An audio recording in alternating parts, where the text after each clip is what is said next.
think happy.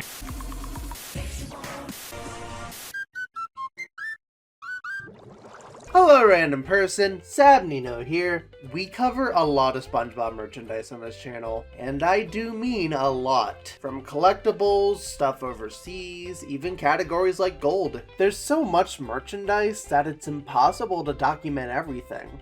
Like, there's so much. How would that even be possible? One thing I often pay attention to is when products come out. And the main way I do this is by looking at the packaging/style guide. So I want to give a deep dive of some of these eras so you too can know where your favorite products have come out. Green Label, 2000 to 2004. If you were exposed to SpongeBob when it was fresh, you've definitely seen products from this era. Even if you didn't see it on shelves, it's pretty easy to come by Green Era products. The most famous examples of Green Label products are the Babbling SpongeBob toy, the face-making SpongeBob plush, eye-popping SpongeBob, the whole Color Box series of plushies, the Bendy figures, A Wacky Race to the Krusty Krab, and Sponge Buddies and Nautical Nonsense. This era was mainly focused on appealing to kids at the time, by making some pretty gimmick-centric items. But there were the occasional adult item like SpongeBob branded remotes and other technological trinkets from the time. The product design usually had this seaweedish pattern with bubbles on it, with nautical stuff such as windows to sell key features. Outside of the exterior, the overall vibe was very pattern-centric, using plenty of abstract backgrounds you'd see on title cards or montages. The character art is the simplest out of the eras since there's no shading or extra details. Plus, since it's the first era, the characters look like the early seasons. Though, I've always wondered why the characters' palettes were different from the show. It still looks very appealing, but I wonder what the thought process was. My main guess is that they were using Season 1 as a base and never thought to update it. The logo used in this era was similar to the one used in the theme song, just without the SpongeBob doodle and switching the text color to yellow. Though early in the show's run, they did experiment with using a magenta color outside of merch. Occasionally, they also used its version that featured the main six. Since Nickelodeon had the Splat logo at the time, the style guide made a ton of shapes that fit in with this theme, mostly using the jellyfish. But it also had a fish, a shell, a flower, and a sea star, which I personally haven't seen used. This wasn't featured in the style guide, but some products used the Circle Nick logo as well, usually DVDs. According to said style guide, the three main things they focused on were comedy and humor, nautical and Polynesian nonsense, and tiki and surf design. From this alone, you could tell they understood the show from a branding standpoint, cause a lot of products from this era feel like SpongeBob at its core.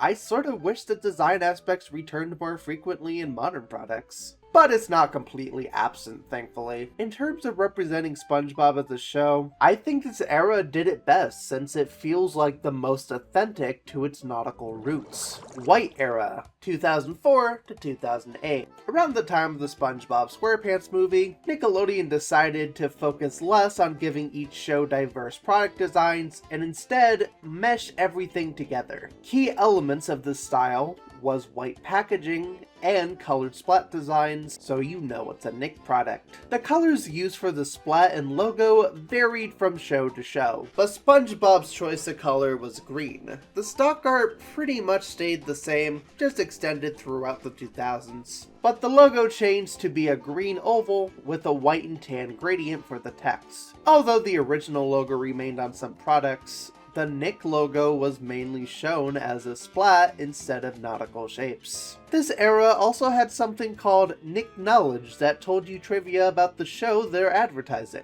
Most of the time, it just says that SpongeBob's mattress says ahoy. Visually, I'm not impressed, but it did give us some cool stuff. For instance, they've made many products based on specific moments from the show. and labeling them by episode number. Even products that don't need episode numbers get one. Some standout products are the Bikini Bottom Beach Party game, the Magic Conch toy, the SpongeBob movie race set, many DVDs such as Fear of a Krabby Patty, small trinkets like figurines, Ripped Pants SpongeBob, and almost the entire LEGO SpongeBob line. Even though I don't like this era visually, thankfully some products still feel like SpongeBob at its core. A lot of products still kept the green label era style guide. Plus, later in the era's lifetime, they had another green label design with more bubbles, which is a nice alternative. This era was also very experimental when it comes to representing SpongeBob in non-traditional ways. They've made plenty of style guides for more niche designs that popped up every now and again, such as SketchBob, Icon, Retro, Punk, Fine Art, the hard-to-find Splinja, and many others. These style guides are so beneficial for certain things that elements from most of these still get used to this day. This was also the era where they started pushing more special tie-ins, since we had dedicated style guides for Where It's Gary and Best Day Ever. The last one isn't a special, but they sure as hell advertised it like one. This is probably my least favorite era of SpongeBob merch from a visual standpoint, but that doesn't mean I hate everything about it. If Nick didn't try blending every show into one style of packaging, then this would have been great. Sponge Era, 2008 to 2013. This era was when they really shook up the SpongeBob formula, with the biggest change being the logo. They made it more three-dimensional and in your face, which I personally don't mind at all, because it still feels like a SpongeBob logo, and I prefer them giving it more detail opposed to oversimplifying its already simple logo. The Nick logo also went through a big transition, since it went from a splat to generic orange text. Everyone complains about this. I share the same sentiment. I'm happy they brought back the splat. The products took a pretty abstract approach, since instead of giving a background that wouldn't clash with SpongeBob on the packaging, he became the packaging. Occasionally they've shown stock art of SpongeBob, but more often than not, his face was shown on the box. Weird direction, but I don't mind it one bit, since the yellow product design makes it so you can spot out SpongeBob merch from a mile away. When Nick had the Splat logo, the back of the boxes had this orange pineapple design, but when they switched it to text, it got replaced with this blue bubble background instead. The stock art was given an upgrade too, since they started using brush or cell shading on many products for variety's sake. The designs were also cleaned up a little. It looks cool, but it doesn't really reflect SpongeBob from any era. Merch SpongeBob became its own breed. This was a big time for SpongeBob due to the 10th anniversary. The product design reflected this, since the style guide was split up into different sections, such as Classic SpongeBob, Simply SpongeBob, Alpha Bob, and my personal favorite, Bob Squared. I don't know why, but I just think the abstract simplicity and blockiness works really well, and it's a shame that it only shows up every once in a while nowadays. Noteworthy products of this line are the latter half of LEGO SpongeBob, Silly Talk SpongeBob, the entire Jakks Pacific line, the Topps Card series, the Panini sticker collection, and the Groom and Go. I'll be real, even though Green Label did a better job representing SpongeBob as a show, this line had some really cool ideas, and this is the one I have the most nostalgic connection with. I love how much effort they've put into this, and a lot of stuff from this era I wish was featured in more products. I don't know if this really counts as an era, but there's a style guide made around 2012 that went on for multiple eras, and is even used to this day. But I wanted to take a brief moment to discuss the Epic SpongeBob Style Guide. This guide took the brush-shaded SpongeBob characters and backgrounds and made it look cinematic. There's camera focus, so things in the background are more blurry. There's extra touches to make the world they live in look more aquatic. There's even elements of realism added, such as the bubbles. I like this style guide quite a bit, cause as the name implies, it's epic. I like it for a lot of the reasons why I like Sponge Out of Water. It looks like SpongeBob while adding extra detail to make it pop out more. I'm happy they still use it to this day. Pineapple Era, 2014 to 2018. This era often gets lumped in with the current era of merchandise due to some overlap, but the Pineapple Era has noticeable differences to the era we're currently in. The big standout is the pineapple packaging. We've had some elements of SpongeBob's pineapple in some aspects of the packaging, such as the Sponge Era, but this is the first time where that element is the main focus. Most of the time, however, they use an orange color due to how it looks in the show, but for the branding, they've made it more yellow. The back of the boxes typically use epic backgrounds too. Product features were shown via shells, stars, bubbles, and other shapes, and big images would sometimes be shown with this rope frame. The stock art mainly stayed the same from the Sponge Era, though they added a ton of new ones to give SpongeBob more of a marketable look, I guess. This and the Epic Style Guide also gave us updated renders of many characters that aren't SpongeBob and Patrick. For instance, this infamous Mr. Krabs image came from these eras. But they also gave us stock art of other characters like Pearl, Mrs. Puff, and Larry, who didn't even have stock art up to this point. Notable products included the Sponge Buddy, the entire Mega Bloks line, the Hot Rod Pull Back and Goes, the Just Play mini sets, this rare Karate Chopper's talking figure, and everything from Sponge Out of Water. For merch relating to the movie, they simply added a comic book texture to the pineapple pattern since, like, superheroes are heavily marketed. They also replaced some of the Epic Style Guide with this blue background with some art hidden inside. Anthony Pett Rye also produced a style guide for this movie. Very bold and heroic for the hero sections, and fun yet calming for the beach stuff. Notice how there's no style guide for the 2D sections of the movie. How sad. CG stock art was also made for this movie. Some of them were traced from previous stock art, while others looked dead inside. This era was also when the show started tackling a few memes, mostly just Surprise Patrick.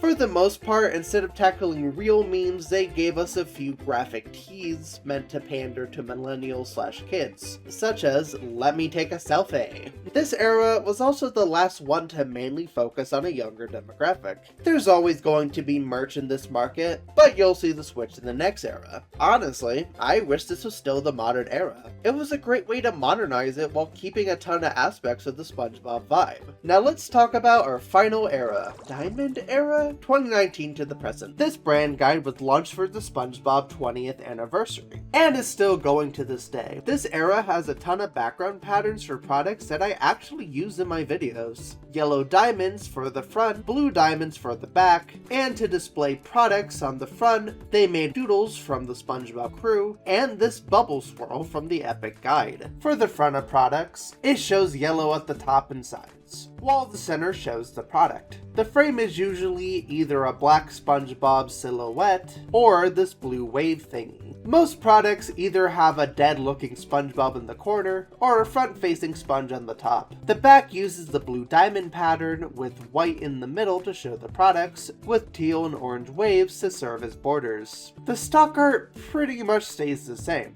but the newer images ditch the brush-shaded designs in favor of the cel-shaded or flat designs from previous eras. Most new stock art is based on either memes or awkward in-between frames, though a lot of the new art looks great. For a while, stock art of SpongeBob didn't accurately depict him like he does in the show, but these newer pieces of art do a better job with that, even if some art could use some tweaking. Speaking of memes, this is the era where they became the most dominant. Meme figures, meme shirts, meme plushies, meme monopoly! It reached the point where my blood boils every time I see the primitive sponge or mocking memes. I really don't like how meme-focused this era is. It's very pandering, and most of these memes are dead, making them feel dated. There are a few exceptions, such as Imagination, Bolden Brash, and Doodlebob. But that's because these can stand out without the memes that associate them. This era is also when the demographic market switched from primarily children to primarily adults, since a lot of kids who watched those original seasons have grown up, me included, which allows them to take more risks, cause a ton of them can be fun and experimental. I even own some of them. The downside is that a lot of the kids stuff feel cheaper by comparison. Most of the kid-centric products I see are from Five Below, are off-branded games, or regular figurines. For instance, as a kid, I had Trouble SpongeBob Edition. Now we have Bikini Bottom Bubble Race game. It makes me sad because these kinds of products used to be cooler when I was a kid, and that's not nostalgia talking. Even worse is that the 20th anniversary launch actively tried to make cool and engaging products for the kiddos. So it's a shame that they gave up after this. Notable products are Masterpiece Memes, Snap and Switch, SpongeBob Stretch Pants, Slimies, the recent Funko Pop line, anything from Five Below, SpongeBob Trivia Pursuit, and anything Sponge on the Run related. The Sponge on the Run products almost stayed the same, just with 2D Bob being replaced with a 3D one. Just like Sponge Out of Water, it also came with 3D stock art. But one, it makes sense for all of them to be 3D since there's no 2D segments in the movie, and two, everyone looks good here. Camp Coral also got its own dedicated style guide created by Julio Martin Ruiz Andrade. I hope I'm getting those names right. Sorry if I f***ed up those names. It's currently the 25th anniversary, and although most of the merch stayed the same, they did switch things up a bit. If you see this logo, this basic rainbow background, and this border with tons of SpongeBob assets, then it was made for the 25th anniversary. Mark Andrelia also posted their contributions to this anniversary, and a ton of their ideas turned out great. I especially love Reimagination and all of the holiday ones. Oh, and on Vimeo I found a sizzle reel for other style guides. I don't remember if this came out last era or this era, since the video has no date and it was deleted online it seems. But it has a ton of style guides featured, such as the sketchy one, this emoji one, the neon one I really enjoy, and one with a scrapbook feel that I've personally never seen used. A lot of these feels like corporatified styles from the 2000s, but they have their own unique flair. Unfortunately, even though a lot of cool things came from this era, this might be my second least favorite era of merchandise. The diamond packaging doesn't scream SpongeBob despite their efforts to make it such, and a lot of stuff from this era come off as tryhard. But things could be worse, so I won't rag on it too much. That was my deep dive of just about every SpongeBob merch era. Outside of a few duds, I think each era has something unique about them, and I hope they keep improving upon the way they utilize the SpongeBob brand. Which era was your favorite? Which era was your least favorite? Anything I missed out on? Comment below. And as always, it's all Sab from here.